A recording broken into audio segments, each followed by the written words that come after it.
I'm here in Arthur's Seat, Scotland, where legend has it a dragon flew around tormenting this land for generations before it fell asleep and became the mountain beneath my feet, which I felt was a pretty fitting place to talk about House of the Dragon. Episode 8, Season 2, it's filled with betrayals and manipulations, but perhaps the biggest surprise was Daemon's vision, and there is so much to unpack here. About halfway through the episode, Alicent leads Daemon to a weirwood tree in Harrenhal and shows him a vision. We see a Targaryen wrapped in tree roots, who you might recognize as Bloodraven, or the Three-Eyed Crow. That's the dude that Bran goes to meet north of the Wall.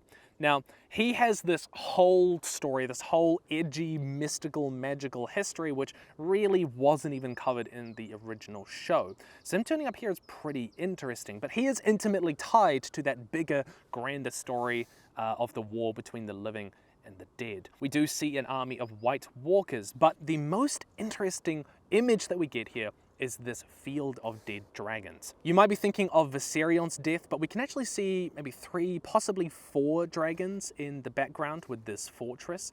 And the dragon in the front kind of looks like sea smoke, maybe Drogon, hard to tell. But of course, visions can be very metaphorical. In fact, in Martin's writing, visions are almost always intensely metaphorical. So are these dragons representative of the Targaryens? And if so, who? Is the fortress in the background meant to be symbolic in itself? I don't know. Is it Harrenhal? Is it King's Landing? I'd be very curious about your thoughts down below. We then see Daemon walking through a field of blood before falling into a watery abyss. Death is waiting for him, possibly his own. And there's kind of this irony in someone like Daemon, who's painted himself as blood and fire, as a dragon being taken by water, of all things. We get a glimpse of the fiery comet that we saw in, I think, start of season 2, then the dragon eggs hatching with Daenerys. I've seen some people arguing that this is like explicit confirmation that the prince who was promised, that Azor Ahai is Daenerys, but I disagree. Of course you realize this means war. The prophecy does say that Azor Ahai will be born amid salt and smoke beneath the bleeding star, and I agree, we do kind of see that, but Martin's writing has always been much more about what people do in response to prophecy, more than it being kind of like a magical deciding hand of God. People taking things as signs of providence, of their divine right, of their chosenness, and how they use that to justify atrocities, to enrich themselves, is a recurring theme in this series. In fact, we've seen that with Rhaenyra. Remember when she brings people together before the dragons and she says, the gods did this, the gods chose me. When, then the Dragon Keepers pretty much point out, well, no, I mean, you're doing this. We also see Rhaenyra sitting on the Iron Throne, but the biggest twist comes at the end. Helaena Targaryen. What? Why? Is she Ellis Rivers? Does she know what's happening? Or is she just sort of hijacking the vision at the end? We don't know. I don't know. I'd like your thoughts. Helaena is a dreamer. She can see across time and space. We don't exactly know how it all works, but you could interpret this as saying she is Ellis Rivers and has been controlling the visions the whole time. Alternatively, that she's kind of hijacking the vision. I don't know. Even so, part of the reason Helaena has always seemed so distant, so out of it, that she struggled to connect with other people, is that I guess she's quite literally not entirely present. She quite literally exists in the past and the present. She is busy being other places. I was initially quite skeptical about what they were doing with Ellis Rivers. In the books, she's described as kind of this mystery woman. Is she a witch? Does she have dark magic? Is she just like a random person who people have decided to make up stories about? We don't really know. But I think tying her to the old gods, possibly to Helaena herself, is actually a really interesting move. I'm quite satisfied with that. I would almost prefer that Ellis be Helaena. It kind of begs the question, what else has she seen? What other kind of stuff is she doing? I don't know if that's what they're going for, because like Helaena isn't super into politicking and manipulating. But I also do kind of like the idea that maybe she doesn't understand politics or war, but she does understand how fate and destiny and futures intertwine. That's quite an interesting concept to me. But she tells Daemon, it's all a story and you are but one part in it. You know your part, you know what you must do. Are these visions of the future set in stone? Are they predetermined? While we do know some of them come to pass, like Daenerys' birth and the dragons and so on, did they come to pass because they were predetermined or because people like Daemon made them happen? And while Daenerys did rebirth with her dragons, we also know that it didn't look exactly like this. Neither did Bloodraven. You know, visions are notoriously fickle things, especially in Martin's writing. They're infinitely interpretable. And when Helena says that Daemon is but one small part of this story and he must play his part, is the implication that if he doesn't, all of this is in jeopardy? Or is Alice lying to him and saying that it matters, but it actually doesn't? We don't really know. Is Daemon being manipulated? It's not like the old gods are known to be particularly kind, or potentially these visions might be warnings about what might come to pass if he doesn't play his part. And this idea that you might not be the main character, but you can play a role in the story of someone else, that's shown up in A Song of Ice and Fire before. Targaryens have long been obsessed with prophecy and magic. And there's this theory that Rhaegar Targaryen believed for a long time that he was Azor Ahai, but eventually figured out that it wasn't him, that it was his child or someone from his bloodline, and so became obsessed with trying to have the right kid. The kid who we eventually learn is Jon Snow and does play a big role in defeating the White Walkers. But we also see that people like Bran, people like Bloodraven can see into the future and to the present, and also into the past. So potentially we're not actually seeing Daemon seeing into the future, but we're seeing Bloodraven looking into the past. I don't know. There's all sorts of weird, interesting stuff that might be going on here. But, you know, Bloodraven pulling strings or whatever, if he's connected to Alice Rivers. Maybe Daemon is bringing about Bloodraven, or Bloodraven is bringing about Bloodraven himself, or Helena is trying to bring about Daemon to heal. There are all these hints that the old gods are kind of pulling strings around Westeros in A Song of Ice and Fire, and we might be seeing a little bit of that here, showing Daemon that, yeah, you will have a lasting legacy, just not in the way you think. I can imagine that for greenseers like Bran or dreamers like Helena, who kind of exist partly in the present, past, and future, the world sort of a bit feels a little undecided, in flux. You know, they're sort of experiencing all of this at the same time. And it's also got to be pretty traumatic. You know, we saw that Helena experienced the fear of losing her child before it ever happened. And that's why Helena's line to Aemond is so interesting. She says, "Aegon will be king again, and he is yet to see victory. He sits on a wooden throne. You will be swallowed up in the God's eye and never to be seen again." We have to wonder, is this a reading of a definite future or contingent on people playing their part too? I do know some things from the books, but I won't say out of spoilers. What I will show you is that the God's Eye is this really amazing place. It is this giant lake next to Harrenhal where Daemon is. The whole place is very important for the fight between the living and the dead. It's a very mystical, magical place. At the center, there's this place called the Isle of Faces, which are filled with trees of weirwoods. And legend has it that this is the place where the peace pact was signed between humans and the children of the forest, those little green people Bran meets. This is a place of deep power, and Helena is possibly tapping into that. Now, in the books, she's described as being lost in her own grief and madness after the death of her child, but we might be seeing her just leaning more and more into her powers, that's the impression from the outside that she's lost. And I quite like the idea that, you know, outwardly she doesn't seem all there, but she's active in the story in a different way, you know, sort of appearing to people in dreams and seeing what's happening from a different perspective. I actually do really like the idea that Helena is sort of seeing the broader context in which the dance takes place. You know, she sees how it's going to end, the unnecessary suffering, the stuff that's still to come. Even if I'm not necessarily a big fan of her knowing that kind of the long night, the war to come, the White Walkers, I'm not necessarily a big fan of all of that. But there is another thing that Daemon saw right before the vision. Daemon gets this glimpse of like a weird creature man with antlers. This is one of the Green Men, who were an order sort of founded after the children and the humans made their pact on the Isle of Faces. They're really interesting. We really do not know much about them. Some people claim to have met them. And in fact, we do get an offhand comment in Fire and Blood that Adam and Seasmoke go to take counsel with the Green Men, whatever that means. But I doubt we'll see that. I reckon they'll probably hold off on that. Still, it's nice to see some of the weirder mythical stuff that they sort of cut out of the original show. And with Daemon's arc reaching this resolution, I think it's worth returning to the parallels they've been drawing between Daemon and Aemond. You know, both of these characters have sort of envisioned themselves as the main character, but this is why Helena's line to Aemond, where she says, "You will never be seen again," is so humiliating. You know, the idea that Aemond, the greatest dragon rider to have ever lived, as he imagines himself, might not be remembered at all is insulting. We see these two characters who are very similar now taking different paths, different approaches to their futures. Where Daemon accepts he will be remembered, but not in the way he wants to be, kind of being humbled, Aemond is growing vengeful and insecure that he won't be remembered at all. I'm really happy with the resolution to Daemon's arc here, you know, him bending the knee to Viserys and now bending the knee to Rhaenyra again.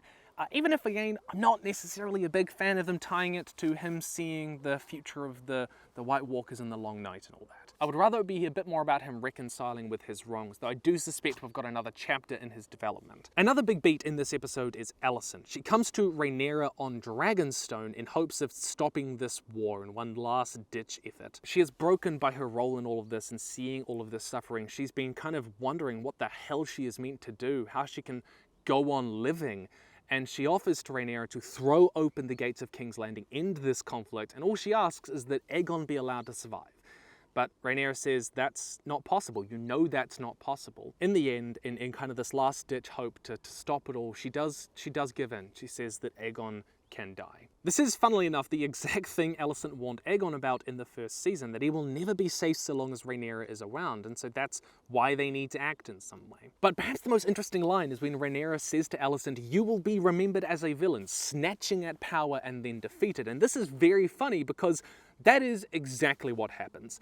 Fire and Blood is a history book written with all the biases and contradictions and differing accounts that entails. And Alicent is, to be perfectly honest, a pretty one-dimensional villain. It's one of the best things the show has done. They really elevated her character to be interesting and nuanced, and you can see why Alicent is remembered this way. They've done some beautiful paralleling between Rhaenyra and Alicent throughout the series, and that continues in this episode. You know, there's this kind of weird irony that for all of her life, Alicent has felt like she's trapped in this prison of duty where she's been compelled to do all of this stuff that she doesn't want to do. And now Rhaenyra feels like she is kind of trapped in her prison of duty. And now she has to carry out violence she's been resisting this whole time. But let's look at where all of this leaves us for Season 3. We see Aemond burn Sharp Point, which is this little castle up near the Gullet. It might be to hurt the blockade, they might be restocking there. It's not super important. We have Daemon's Riverland army at Harrenhal, and Rhaenyra and Adam have supposedly come to join him. We have the Starks now crossing the Twins, so they're coming south. We have the Lannisters finally moving into the Riverlands, now that Aemond has come to join them with Vhagar. We have the Hightower army finally moving north at a good pace. You'll remember that they were being harassed by the Beesburys and the Tarleys on all sides, but in the books we're told that Daemon Targaryen and his dragon turn up and basically turn the tides of battle. This is apparently such a massive deal to the Blacks that they even consider just giving up very briefly, but we don't really get to see that. So they're heading north again now, and we don't know where they're going to end up. Criston Cole and his army are presumably somewhere north of King's Landing, heading out to force Daemon to fight on two sides. And we also now know the Triarchy fleet of 90 or so warships are heading northward in hopes of breaking this blockade. They agree to fight in exchange for the Stepstones, this collection of little islands, which if they control, they can tax all the trade going to Westeros through them. They've gone to war against Corlys Velaryon before, so this is sort of settling an old score. Altogether, we have 4 major conflicts being promised for the start of next season. A battle between House Velaryon and the Triarchy for the blockade, a battle in the Riverlands, the possibility of Rhaenyra trying to attack King's Landing in 3 days with Vhagar away, though she also speaks of sending dragons to Casterly Rock, home of the Lannisters, and Oldtown, home of the Hightowers. Who knows where the Hightower force will land there below? Will they come to the Riverlands? Will they go to King's Landing? Will they fall somewhere else? We don't know. We also get Aegon fleeing King's Landing with Larys, apparently to go to Braavos. Aegon also in this episode refers to himself as the Realm's Delight, which is an interesting title because this is something that people used to refer to Rhaenyra when she was younger. She was beautiful and popular, and it really speaks to Aegon's jealousy with this. Aegon wants to believe that he is the king because it's either his by right or because it's what people want, that they love him. But he has slowly come to realize that that's just not the case. He is not the realm's delight. The people do not love him, and he wasn't even probably the one chosen by his father. But one of the most interesting shots in the season, we only get like 1 second of it, is Otto. He's in prison somewhere for someone. Is it Larys who captured him to kind of keep him away so that he could increase his power at court? After all, Otto was asked back to court, and Larys was kind of a bit gutted about that because he wanted to sort of be the one in charge. He wanted to be the hand himself. Or was Otto captured by one of the allies of Rhaenyra down in the south? We don't know. The book does not tell us. In fact, the book doesn't tell us about Daemon's vision. It doesn't tell us about Alicent coming to Rhaenyra. It doesn't tell us about Helena pulling strings. And that's not a criticism, by the way. The book is very sparse and scarce on details around a lot of this stuff. It's just an observation. The adaptation choices, for the most part, I think, have been really, really good. Viserys and Alicent, so many other things. There are some stuff that I'm less a fan of, but for the most part, I think they've handled it really, really well. I know some people feel that House of the Dragon is a bit boring or slow, and I want to talk about where that feeling comes from, because part of it comes down, honestly, to how the book is written. Fire and Blood is not written like a Game of Thrones. It is not a narrative book where you get to see a lot of insight into the characters' minds. What we get instead is plot points, basically, bullet points. The entirety of the second season, I kid you not, takes place over about 16 pages of this book, much of which is describing where battles take place and who is on what side. What you end up with is you have all these characters who have to be in certain locations for certain events, but you can't do them as quickly as you do in the books. You cannot have 5 episodes of battle in a row. You just can't. Especially because many of those battles, while important for the dance, don't feature characters we know or often come out of the decisions of characters we know. This is why we don't really see much of the Battle of the Burning Mill. It's why we don't see much of the fight with the Hightowers down in the south. Whose perspective should we be invested in? And what little character development the book does give us, because it does give us a little bit, that can't be played out until we've done all of the events preceding it. Until we've reached that point in the plot, unless you want to change the story, which I'm not a big fan of. And this is kind of what happened with Daemon's storyline this season. Daemon has to be at Harrenhal, and can't really leave Harrenhal until we've done the Battle of Rook's Rest, until we're done with the Dragon Seeds, until we're done with all this stuff which he has very little to do with. But they also can't forget him. He's one of the most important characters, one of the most interesting. This is why his storyline feels a little bit like a single plot beat stretched out over an entire season, a little too long, because, in a way, it sort of is. And yes, for me, it did feel a little bit on the nose. Alicent going to Daemon and saying, oh, for all your life you've wanted to dominate and control and be the king, and you've realized that actually it's not your role to do that. You've got a bigger duty here. I think it should have been more subtle. And this is especially difficult because Daemon is repeatedly confronted with his mistakes throughout this season, but he's not given many narrative opportunities to act differently, to treat people differently, to do justice where he would not have done justice before. Though I do want to say, I actually really like them leaning into the dark mystery magic of Harrenhal. We get a lot more of that sort of stuff in the books, and it's really cool to see that they're not afraid of it here.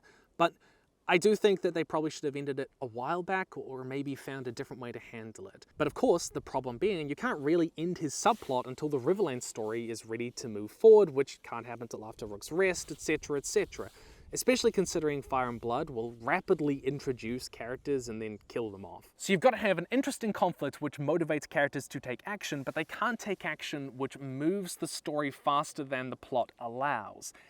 And that is hard. That is difficult to write. And there's another structural issue kind of baked into the story here, because many of the characters with the most interesting conflicts are nowhere near each other. One of the reasons Game of Thrones Season 1 is so great and so easy to get into is you have all the Starks, all the Lannisters, the Baratheons, they're all crammed into King's Landing around the Iron Throne with Varys and Baelish and my Pycelle politicking. All the characters with the most beef are constantly interacting. There are so many relationships to explore. But that is much harder to do in House of the Dragon. This is partly why they kind of forced these two scenes between Alicent and Rhaenyra into this season, which aren't in the books, because they have some of the most interesting conflict. It's why Daemon and Rhaenyra's argument towards the beginning of the season was one of the best moments in the series. It felt real, with consequences, and it did. But Daemon has to leave for Harrenhal, which has what? Lord Strong? Otto is fantastic in every scene he's in, but he gets sent away in the story. Conflicts between Tyland and Larys, or Lord Broom and Rhaenyra, just aren't as interesting to watch. And this is why Aemond and Aegon are some of the best characters in this season. They have real beef. They are interesting people, and I love watching them. Especially because the first season had to be done in such a difficult way, with these generational time jumps fit in between. It's almost like, in some sense, we're sort of starting over from scratch with season 2. We've finally got the cast of characters who we're going to be playing with. And I want to point out how well they have done within those restrictions, the writing that they've put together. I do also see that some people complain about it just not being exciting enough. There's not enough kind of big battles, big mystical things. The heart of George R.R. Martin's writing has always been in kind of the aftermath of those things, the build up to, and a critique of power, the conflicts that lead up to it, and the stupid human decisions that come into it and come out of it. And I think that we're seeing a lot more of that, and I really appreciate it. You know, I don't think it needs a lot more battles to be exciting. One thing I'm worried about is where they're going to end the story. Supposedly House of the Dragon is going to be 5 seasons, and there are lots of places in the book that you could end the story. I can't talk about what those are for spoilers, but there is one that I would really like to see. But it would only be possible if they take the time to do sort of a final season, which is a bit slower and allows you to see a lot more of the aftermath about what happens after kind of the conflict is over, potentially. And I'm worried that they're going to end on one of the more exciting beats. And the reason I bring this up is that because they've taken about as long as they have to get to this point in the story, I do wonder where they're planning on ending it. Though I will also admit that Feast for Crows, which is famously kind of one of George's slower books, I did also stop reading for a little bit and had to come back to and try again. So I do get that. There's this great scene with Kristen Cole where he's meditating on all the violence he's seen, saying, you know, they are but dust beneath the feet of the dragons who dance overhead. And I think that really gets to the thematic core of Martin's work. You know, Alan finally going off at Corlys in this episode about how he was discarded, starved, had to scrounge and scramble just to survive, while his brother and sister, Laena and Laenor, got whatever they wanted, you know, because they were trueborn. That was a really well-deserved scene, and in line with, like, Rhaena and kind of the finale, I really just wanted a bit more of that. I wanted follow-through. I wanted to see how Corlys responded to this, and I think that we really could have done that. You know, he is one of those people dancing while Alan was just dust beneath his feet, and we really see that social rejection of bastards. But I don't want to write off kind of the pacing critiques as like just that, because I don't just think it's that. I think there have been some odd narrative and writing choices made. Like, we were given this scene where Jace goes to the Twins to get an army, where he's bargaining for men, but we didn't get to see his pact with Cregan Stark in the north. We barely got a scene with that at all, even though I think that's a much more interesting part of Jace's character. We spend a decent chunk of this finale episode with Tyland and the Triarchy, when that, I think, could have been much better spent on other characters. Another beat is that Rhaenyra and Corlys really should have kind of talked by now. Corlys supposedly still thinks Rhaenyra killed Laenor so that she could marry Daemon, and they've really never talked or conflicted over that very much. Having a scene where he threatens to leave and she tells him the truth, or he says, "Why make me hand when you've betrayed me before in this way?" You know, these would have been really interesting, especially in the wake of Sea Smoke returning, indicating that maybe Laenor has died. It would have been really good. We haven't really had any scenes where people talk about, you know, the dead children that really dominated the end of last season and the beginning of this one. You know, the grief that they're undergoing. We get a little bit of it with Helena, but not nearly as much as I think these plot points deserve to really develop these characters. There are opportunities for character growth and character conflict, which would make some of these things a bit more interesting potentially for some people, that I'm surprised they haven't taken advantage of. And even though I do recognize the difficulties they've faced, I also do think that, like, Daemon's storyline could have maybe been done a bit quicker, with a bit more resolution. There are lots of climactic beats in this story that they're clearly leading up to that they could have placed just one of at the end of this season to give that sense of follow through. The dragon seeds were interesting. It was a dramatic scene, but they're only interesting because of the follow through, which happens pretty quickly after. There's this question of sort of set up and follow through. We have all these conflicts about to play out, and I think one of them really should have been placed at the end of this season. And the same can be said of Rhaena looking for a dragon in the Vale. We get multiple of these like really short scenes with Rhaena kind of running through the Vale trying to find this dragon. And then at the end, she does. But we don't get any resolution to that either. Does she manage to tame the dragon? Does she manage to get herself burned to death?